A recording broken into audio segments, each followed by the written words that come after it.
Panorama group, जो सोचता है वो करता है। आपके अपने सपनों का आशियाना। नमस्कार, आप देख रहे हैं सिटी पोस्ट लाइव। मैं हूं सृष्टि राज। बिहार विधानसभा चुनाव 2025 के नतीजों के बाद महागठबंधन खेमे में हलचल तेज हो गई है।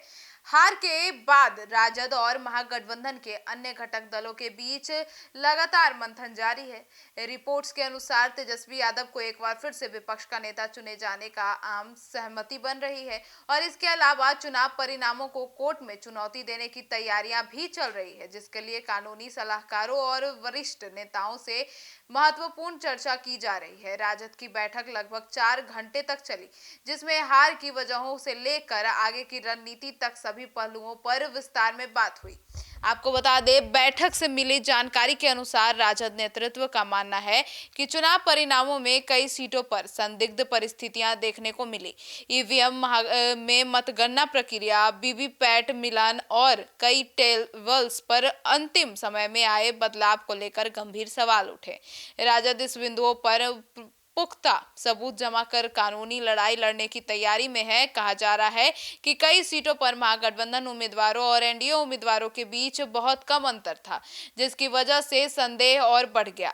यही वजह है कि चुनाव आयोग की कार्यप्रणाली और निगरानी को लेकर विपक्ष सवाल उठा रहा है। बैठक में हार की वजहों का विश्लेषण करते हुए कुछ बड़े निष्कर्ष भी सामने आए हैं।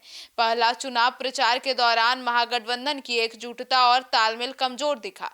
दूसरा, सीट बंटवारे को लेकर कार्यकर्ताओं और स्थानीय स्तर पर गुटबाजी का माहौल बना, जिसका फायदा सीधा एनडीए को मिला। तीसरा, कुछ क्षेत्रों में महागठबंधन के वोटों का ट्रांसफर भले ही हुआ, लेकिन तीसरे मोर्चे या नए दलों और निर्दलियों ने कई सीटों पर निर्णायक वोट काटे, जिससे महागठबंधन को नुकसान हुआ। चुनाव के बाद के माहौल में तेजस्वी यादव की भूमिका अब और महत्वपूर्ण होने वाली है।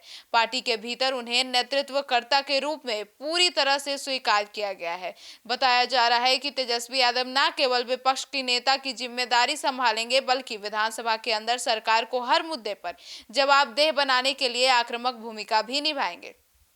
वहीं बैठक में यह तय किया गया कि महागठबंधन जनता से जुड़े मुद्दों पर आंदोलन भी जारी रखेगा और सरकार की नीतियों को वास्तविक क्रियान्वयन पर नजर रखेगा।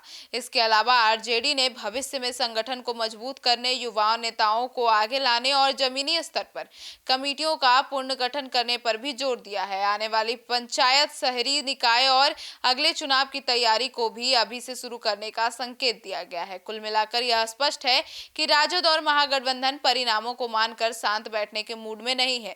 वे न केवल विपक्ष के तौर पर मजबूत भूमिका निभाने की तैयारी कर रहे हैं, बल्कि चुनावी लड़ाई को कानूनी मोर्चे पर भी आगे बढ़ाने के लिए तैयार हैं।